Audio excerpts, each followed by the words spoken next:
ছাড়া কি জি আমার কথা স্যার। হ্যাঁ হ্যাঁ, তুমি বলো, আমি আমি তোমার দেখতে পাচ্ছি না তো সেই জন্য বলো আমাকে। হ্যাঁ, তুমি নিচেরটা বলবা। এখন আমরা 2 নাম্বার রুলসে চলে যাচ্ছি। দেখো, এম ইজারের পর আমরা নাউন ইউজ করলাম, এখন এম ইজারের পরে আমরা ব্যবহার করব অ্যাডজেক্টিভ। দেখো, অ্যাডজেক্টিভ এখানে দেখো, উপরের বাক্যগুলো আর নিচের বাক্যগুলোর ভিতরে একটু পার্থক্য যদি খেয়াল করো, তাহলে কিন্তু তোমরা এখানে একটা পার্থক্য দেখতে পাবা। কারণ সে ধনী, আমি সৎ, মেয়েটি সুন্দর, ছেলেটি মেধাবী। বাট উপরের সেন্টেন্স গুলিতে ছিল যে আমি হই একজন ছাত্র, তুমি হও একজন খেলোয়াড়, সে হয় একজন লেখক, আপনি হন একজন শিক্ষক। এখানে কিন্তু তোমরা একটা বিষয় কিন্তু দেখতে পাচ্ছ যে এখানে হই, হও, হয় কথাগুলা উল্লেখ করা আছে, কিন্তু নিচের বাক্যগুলিতে কিন্তু উল্লেখ করা নাই। তার মানে এটাই হচ্ছে সে ধনী হয়, আমি সৎ হই, মেয়েটি সুন্দর হয়, ছেলেটি মেধাবী হয়। কিন্তু বিভার্বে বাংলা বাক্যে কখনো তোমার এটা হয়, হও, হয় এইগুলি কথা উল্লেখ থাকে না। সেখানে না থাকলেও যখন আমরা ইংরেজি করব, সেক্ষেত্রে কিন্তু আমাকে অবশ্যই বিভার ইউজ করতে হবে। জু ইংলিশ ওয়ার্ল্ডের পক্ষ থেকে সকলকে অভিনন্দন জানিয়ে আজকের ক্লাসটা আমি এখানে শুরু করতে যাচ্ছি। আজকের ক্লাসটি মূলত আমরা যেগুলি প্র্যাকটিস করবো সেটা হচ্ছে how to practice with am, is, are. দেখো, এম, ইচ, আর এটা কিন্তু একটা সিম্পল বিষয়, এটা আমরা সবাই জানি। এম অর্থ হই, ইজ অর্থ হয়, আর অর্থ হচ্ছে হও। কিন্তু এই এম ইজ আর এর পরে যে মূল বিষয়টা আমাদের জানা লাগবে যে এর অনেকগুলি স্ট্রাকচার আছে। আমরা এম ইজ আর এর পরে নাউন ইউজ করতে পারি, অ্যাডজেক্টিভ ইউজ করতে পারি, অ্যাডজেক্টিভ পরে নাউন ইউজ করতে পারি, এবং এগুলি দ্বারা কিভাবে আমরা সেন্টেন্স তৈরি করবো, নিজেরা প্র্যাকটিস করবো। আজকে এই ক্লাসে সবগুলো বিষয় আমরা দেখবো। তো প্রথম যে স্ট্রাকচার, প্রথম স্ট্রাকচারটা তোমরা এ তে দেখো, সাবজেক্ট, এম ইজ আর, এরপরে হচ্ছে নাউন। আমরা কিন্তু ক্লাসে তোমাদের কিন্তু নাউন ক্লাসে মূলত আমরা যেগুলি প্র্যাকটিস করবো সেটা হচ্ছে how to practice with am, is, are. দেখো, এম, ইজ, আর এটা কিন্তু একটা সিম্পল বিষয়, এটা আমরা সবাই জানি। এম অর্থ হই, ইজ অর্থ হয়, আর অর্থ হচ্ছে হও। কিন্তু এই এম ইজ আর এর পরে যে মূল বিষয়টা আমাদের জানা লাগবে যে এর অনেকগুলি স্ট্রাকচার আছে। আমরা এম ইজ আর এর পরে নাউন ইউজ করতে পারি, অ্যাডজেক্টিভ ইউজ করতে পারি, অ্যাডজেক্টিভ পরে নাউন ইউজ করতে পারি, এবং এগুলি দ্বারা কিভাবে আমরা সেন্টেন্স তৈরি করবো, নিজেরা প্র্যাকটিস করবো। আজকে এই ক্লাসে সবগুলো বিষয় আমরা দেখবো। তো প্রথম যে স্ট্রাকচার, প্রথম স্ট্রাকচারটা তোমরা এ তে দেখো, সাবজেক্ট, এম ইজ আর, এরপরে হচ্ছে নাউন। আমরা কিন্তু ক্লাসে তোমাদের কিন্তু নাউন সম্পর্কে একটা অলরেডি ধারণা দিছি যে হ্যাঁ, কোনো কিছু নামকেই নাউন বলা হয়। তবে আজকে যে নাউন গুলি আমরা ব্যবহার করবো বেশিরভাগ ক্ষেত্রে দেখবা যে স্পেসিফিক কোনো পেশার নাম বা আদার্স কোনো নামও কিন্তু হতে পারে। তো প্রথম এখানে দেখো 4টা সেন্টেন্স দেওয়া আছে, 1 থেকে 4 পর্যন্ত। First person, second person, third person দেওয়া আছে। তা আমরা পার্সন ভেদে কিন্তু এম ইজ আর ব্যবহার করা হয়। তোমরা জানো যে আয়ের সাথে বসে মূলত কি এম, আর ইউ এর সাথে বসে মনে করলা যে আর, দের সাথে উই এর সাথেও বসে আর, থার্ড পার্সন সিঙ্গুলার ক্ষেত্রে বসে হইতেছে ইজ। আমরা এইভাবে আরো বলতে পারি যে দেখো, এখানে আমাদের 4টা সেন্টেন্স মূলত আছে। যেমন আসলে আমরা অনেক ইউজে এম, এমরা কখন ব্যবহার করা হয়, একমাত্র কিন্তু first person singular number I এর সাথে শুধু কিন্তু আমাদের এম ব্যবহার করা হয়। আর আর ব্যবহার করা হচ্ছে মূলত উই, ইউ, দে, অথবা যে কোনো প্লুরাল নাম্বার। প্লুরাল নাম্বার বলতে আমরা যে কোনো 2 জনের নাম বলতে পারি, 3 জনের নাম বলতে পারি, আমি, তুমি, সে একত্রে বলতে পারি। এইভাবে যদি আমরা একাধিক যে কোনো নাম থাকে সেক্ষেত্রে আমরা আর ইউজ করব। আর থার্ড পার্সন সিঙ্গুলার বলতে আমরা হি সি যে কোনো নাম বুঝি, হি সি যে কোনো নামের ক্ষেত্রে আমরা বসাবো কি ইজ। তাহলে এখন আমরা বরাবরই কিন্তু বলি যে ইংরেজি শিখতে চাইলে আগে আমাদের বাংলা শেখা লাগবে। তো বাংলা যদি আমরা ভালো করে শিখি তাহলে আমরা ইংরেজিটা এমনিতেই পারবো। যে আমি একজন ছাত্র, দেখো এখানে হই যদিও কথাটা উল্লেখ করা আছে, ম্যাক্সিমাম ক্ষেত্রে কিন্তু আমরা যখন কনভারসেশন করি তখন কিন্তু আমরা এইভাবে কিন্তু বলি না যে আমি হই একজন ছাত্র। আমি কি বলি, অ্যাজ ইউজুয়াল, যায় না আমি একজন ছাত্র, আমি একজন শিক্ষক, আমি একজন খেলোয়াড়। আমরা কিন্তু কখনোই বলি না যে আমি হই, তুমি হও, সে হয়, আপনি হন। এভাবে কিন্তু উল্লেখ থাকে না, এটা উজ্জ্ব থাকে। অর্থাৎ যেখানে অ্যামিজার আছে কনভারসেশনে দেখবা যে অ্যামিজারের জায়গায় বাংলা শব্দটা উজ্জ্ব থাকে। অন্য ক্ষেত্রে মনে করা যায় অন্য ভার্বগুলা কিন্তু বাংলায় ক্রিয়াপদের সব শেষের শব্দটা কিন্তু দেওয়া থাকে। আমরা নিচের বাক্যগুলোতে আরো পাবো ডিটেলসে যখন আমরা বিভারবিহীন কোনো সেন্টেন্সে প্র্যাকটিস করব। ছাড়া কি জি আমার কথা স্যার। হ্যাঁ হ্যাঁ, তুমি বলো, আমি আমি তোমার দেখতে পাচ্ছি না তো সেই জন্য বলো আমাকে। হ্যাঁ, তুমি নিচেরটা বলবা। এখন আমরা 2 নাম্বার রুলসে চলে যাচ্ছি। দেখো, এম ইজারের পর আমরা নাউন ইউজ করলাম, এখন এম ইজারের পরে আমরা ব্যবহার করব অ্যাডজেক্টিভ। দেখো, অ্যাডজেক্টিভ। এখানে দেখো উপরের বাক্যগুলো আর নিচের বাক্যগুলোর ভিতরে একটু পার্থক্য যদি খেয়াল করো, তাহলে কিন্তু তোমরা এখানে একটা পার্থক্য দেখতে পাবা। কারণ সে ধনী, আমি সৎ, মেয়েটি সুন্দর, ছেলেটি মেধাবী। বাট উপরের সেন্টেন্স গুলিতে ছিল যে আমি হই একজন ছাত্র, তুমি হও একজন খেলোয়াড়, সে হয় একজন লেখক, আপনি হন একজন শিক্ষক। এখানে কিন্তু তোমরা একটা বিষয় কিন্তু দেখতে পাচ্ছ যে এখানে হই, হও, হয় কথাগুলা উল্লেখ করা আছে, কিন্তু নিচের বাক্যগুলিতে কিন্তু উল্লেখ করা নাই। তার মানে এটাই হচ্ছে সে ধনী হয়, আমি সৎ হই, মেয়েটি সুন্দর হয়, ছেলেটি মেধাবী হয়। কিন্তু বি ভার্বে বাংলা বাক্যে কখনো তোমার এটা হয়, হও, হয় এইগুলি কথা উল্লেখ থাকে না। সেখানে না থাকলেও যখন আমরা ইংরেজি করব সেক্ষেত্রে কিন্তু আমাকে অবশ্যই বি ভার্ব ইউজ করতে হবে। তাহলে দ্য গার্ল ইজ বিউটিফুল, বিউটিফুলের এই জায়গা থেকে আগবেই। আচ্ছা, ছেলেটি মেধাবী, দা বয় ইজ মেরিটোরিয়াস, তুমি এটা বলছো। তাহলে আমরা প্রথম পাইলাম মূলত বি ভার্বের পরে নাউন, তারপরে আমরা এখানে পাইলাম বি ভার্বের পরে অ্যাডজেক্টিভ। এখন আমরা ব্যবহার করব এই বি ভার্বের পরে অ্যাডজেক্টিভ, অ্যাডজেক্টিভের পর আমরা ইউজ করব নাউন। দেখো আমরা কিন্তু স্টেপ বাই স্টেপ যাচ্ছি। আমি একজন মেধাবী ছাত্র। হ্যাঁ, বায়েজিৎ জয়েন করেছো। বায়েজিৎ, আমি ইংরেজি বলবো, বাংলা বলবো, আসসালামু তুমি আলাইকুম স্যার। আমি বাংলা বলবো, তুমি ইংরেজি বলবা। আমি একজন মেধাবী জি। ছাত্র কি হবে? I am a meritorious student. তুমি একজন ভালো খেলোয়াড়। You are a good player. সে একজন ইংরেজি লেখক। He is an English writer. He is an English writer. আচ্ছা, আপনি একজন অভিজ্ঞ শিক্ষক। You are a experience, experience experience teacher. Teacher. Experience টিচারকে আমাদের এক্সপার্ট টিচার দেই তবু হবে। ঠিক আছে। Yes sir. আচ্ছা, ইয়েস স্যার। রণবীর, তুমি এইগুলি আবার রিড আউট করো। হ্যাঁ, এম ইজ এর পরে অ্যাডজেক্টিভ, এরপরে নাউন। আমি একজন মেধাবী ছাত্র। I am a meritorious student. I am meritorious student. তুমি একজন ভালো খেলোয়াড়। You are a good player. You are a good player. সে একজন ইংরেজি লেখক। He is an English writer. He is an English writer or teacher. আচ্ছা, আপনি একজন অভিজ্ঞ শিক্ষক। You are an experienced teacher. You are experience teacher. Okay, আমরা ডি সেকশনে চলে যাচ্ছি। ডিতে তোমরা এখানে খেয়াল করো, subject, am is are, adjective, adjective পরে নাউন। আমি এখন একটু রিভিউ ক্লাসে চলে যাচ্ছি। প্রথম, নাবিল, প্রথম স্ট্রাকচারটা কি ছিল বলো তো? প্রথম স্ট্রাকচার কি ছিল? জি স্যার। হ্যাঁ, প্রথম স্ট্রাকচারটা আমাদের কি ছিল?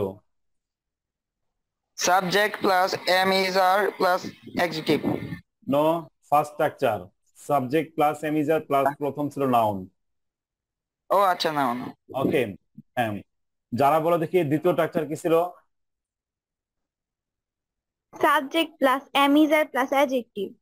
গুড। সারা বলো দেখি তিন নাম্বার স্ট্রাকচার আমাদের কি ছিল?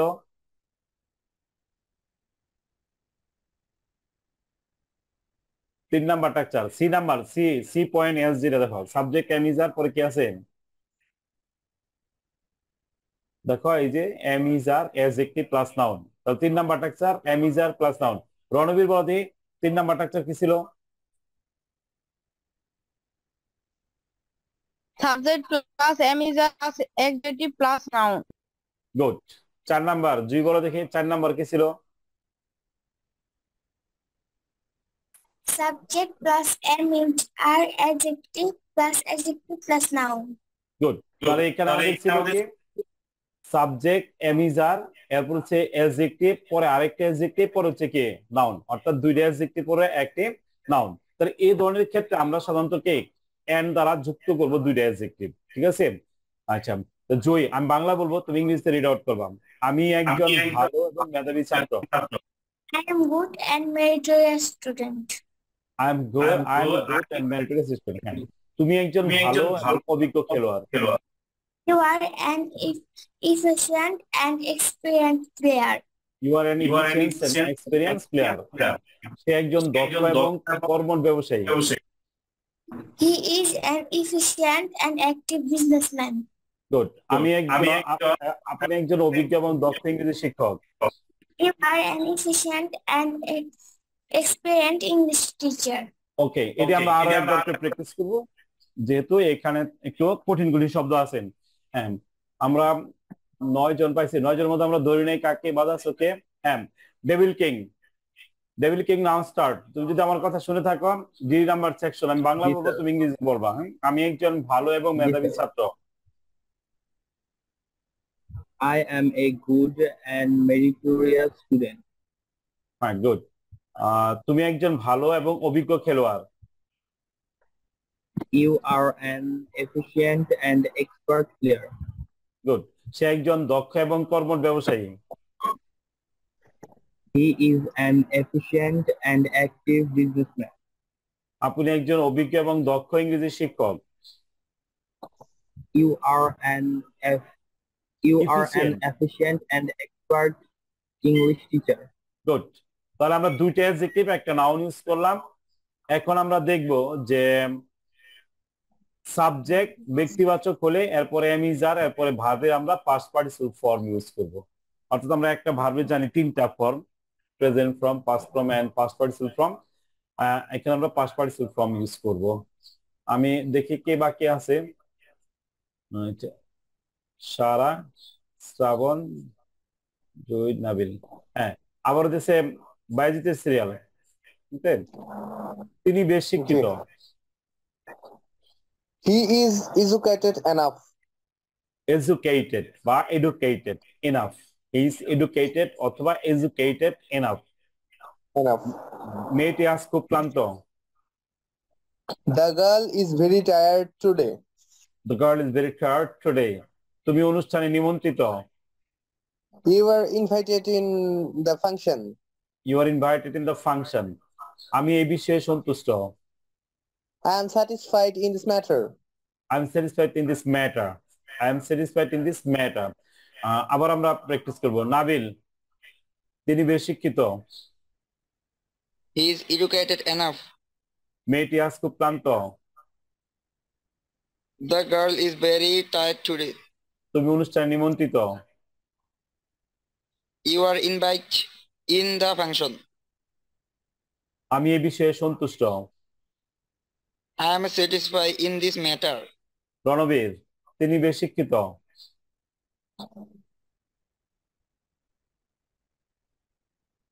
রণবীর, তিনি বেশ শিক্ষিত। He is educated enough. মেয়েটি আজ খুব ক্লান্ত। The girl is very tired today. তুমি অনুষ্ঠানে নিমন্ত্রিত। You are invited to in the function. You are invited in the function. আমি এই বিষয়ে সন্তুষ্ট। I am satisfied in this matter. ওকে, যারা, তিনি বেশ শিক্ষিত।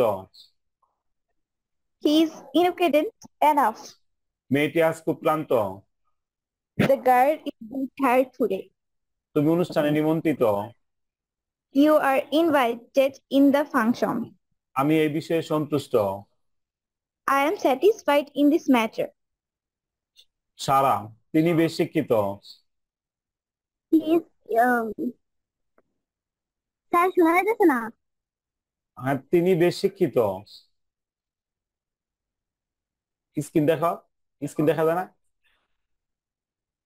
নিচেরটা দেখো। ইয়েস, ব্যক্তিবাচক, সাবজেক্ট এম ইজ আর, ভার্বের পাস্ট পার্টিসিপল ফর্ম।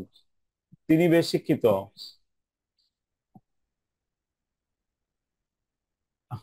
আচ্ছা, জুই বলো, তিনি বেশ শিক্ষিত। He is educated enough. মেয়েটি আজ খুব ক্লান্ত। The girl is very tired today. তুমি অনুষ্ঠানে নিমন্ত্রিত। You are invited in the function. আমি এই বিষয়ে সন্তুষ্ট।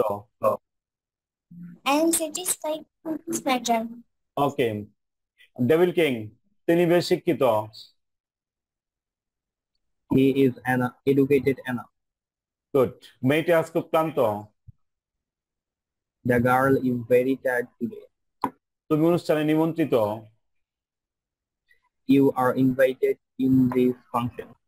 আমি এই বিষয়ে সন্তুষ্ট। I am satisfied in this matter. ওকে, আমরা এখন দেখব যে বিশেষ করে তেসি তেস তেসে তেসে নর্তে এমিজার বসে, যাকে আমি জিজ্ঞাসা করবো সে উত্তর দিবাম।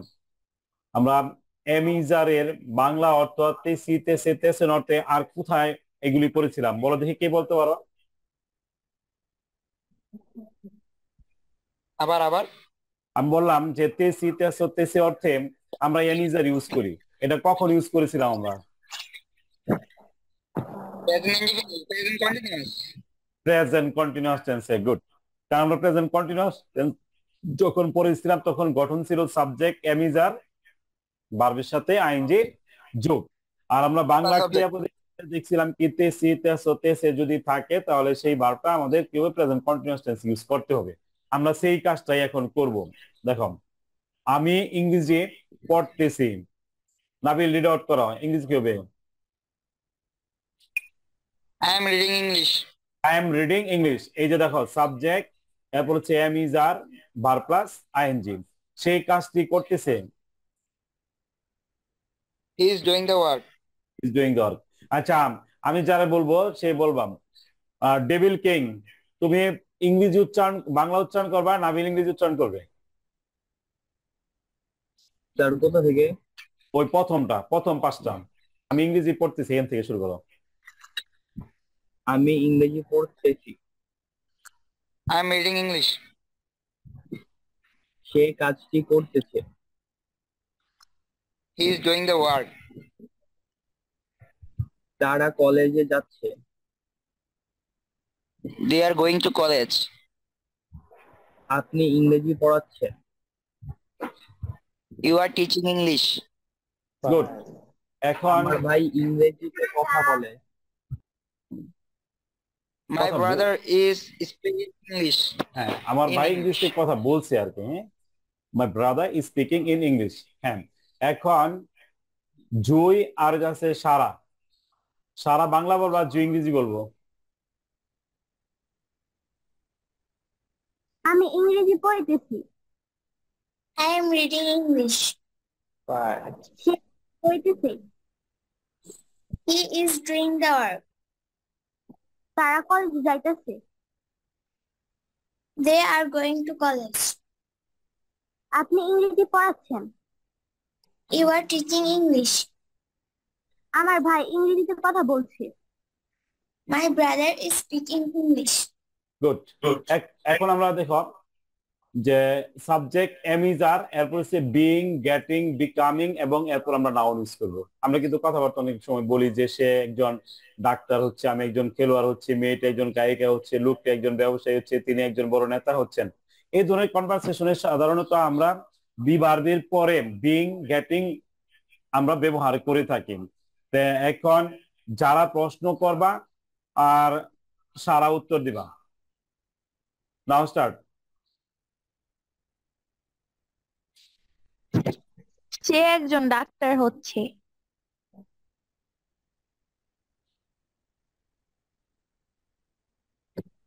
যারা প্রশ্নের মধ্যে সারা প্রশ্ন উত্তর দাও। He is being a doctor. আমি একজন খেলোয়াড় হচ্ছি। I am being a player. মেয়েটি একজন গায়িকা হচ্ছে। She is being a singer. লোকটি একজন ব্যবসায়ী হচ্ছে। He is being a businessman. লোকটি একজন বড় নেতা হচ্ছেন। He is being a big leader. Good. আমরা এখন নিচের গুলি দেখবো। এম ইজ আর এর পরে বিং অথবা গেটিং অথবা হ্যাভিং ব্যবহার করে অ্যাডজেক্টিভ। আগে ইউজ করলা নাউন, এখন ইউজ করবা তোমরা অ্যাডজেক্টিভ। এখন যারা বলবো সে বলবা। শ্রাবণ প্রশ্ন করবা আর বায়েজিৎ উত্তর দিবা। সে ধনী হচ্ছে। He is becoming rich. Being rich. He is being rich অথবা গেটিং রিচ। হ্যাঁ, Getting rich. আমি মোটা হচ্ছি। I am getting fat. মেয়েটি ঠিক। সুন্দর হচ্ছে। The girl is being beautiful. ছেলেটি মেধাবী হচ্ছে। The boy is being meritorious. Okay, ডিএস দেখো subject am is are being, এখন ভার্বের পাস্ট পার্টিসিপল ফর্ম আমরা ইউজ করব। এখন আমি বাংলা বলবো, ইংরেজি যে যার আগে উত্তর দিতে পারো দেখে দেখে বলবা। কাজটি করা হচ্ছে, The The work work is being The work is being done. done. আমি অপমানিত হচ্ছি, I am being I am being insulted. তারা নিমন্ত্রিত হচ্ছে, They are being invited. They are being invited. ছেলেটি শিক্ষিত হচ্ছে। The boy is The boy being is Boy is being educated. ওকে, আমার তো 40 মিনিট টাইম দেখবা যায়, হয়তো বা 2-1 মিনিট পরে কেটে যাবে। তো এখন কথা হচ্ছে, তোমরা 3 দিন আমার যদি অসুস্থ না থাকে ইনশাল্লাহ এই ক্লাসটা কন্টিনিউ করবো শনি সোম বুধ 9টা থেকে, জাস্ট 9টা। এবং নতুন কোনো ইনফরমেশন যদি 1 মিনিট 1.5 মিনিট বা 2 মিনিটের কোনো শর্ট দেওয়া থাকে তাহলে তোমাদের হোয়াটসঅ্যাপ গ্রুপে আমি দেওয়া রাখবো, তোমরা ওইটা একটু দেখে নিবা, তাতে কি প্রশ্নগুলো তৈরি করতে বা বলতে একটু সহজ হবে। আজকে 2টা ভিডিও তোমাদের আমি দিছিলাম, যদি ক্লাসে জয়েন করে আগে দেখে নিবা। দেখে নিলে কি যে পড়ার একটা যে মনের ভিতরে একটা স্ক্রিপ্ট চলে আসে যে কেমনে প্রশ্ন তৈরি করবো আর কেমনে উত্তর দিব। আর এগুলি তোমাদের বইয়ের ভিতরে অলরেডি কিন্তু আছে। আমরা আজকে যে চ্যাপ্টারটা পড়লাম সেই চ্যাপ্টারটা হচ্ছে 109। এই যে 109 চ্যাপ্টার তোমরা বই খুইলা আর একটু বেশি করে প্র্যাকটিস করে নিবা, how to practice with am is are. এবং সাথে এই ভিডিও তোমাদের গ্রুপে দিয়ে দিব, তোমরা সেখান থেকে দেখে নিবা। তো আমি আমার ক্লাসটা এখানে শেষ করছি।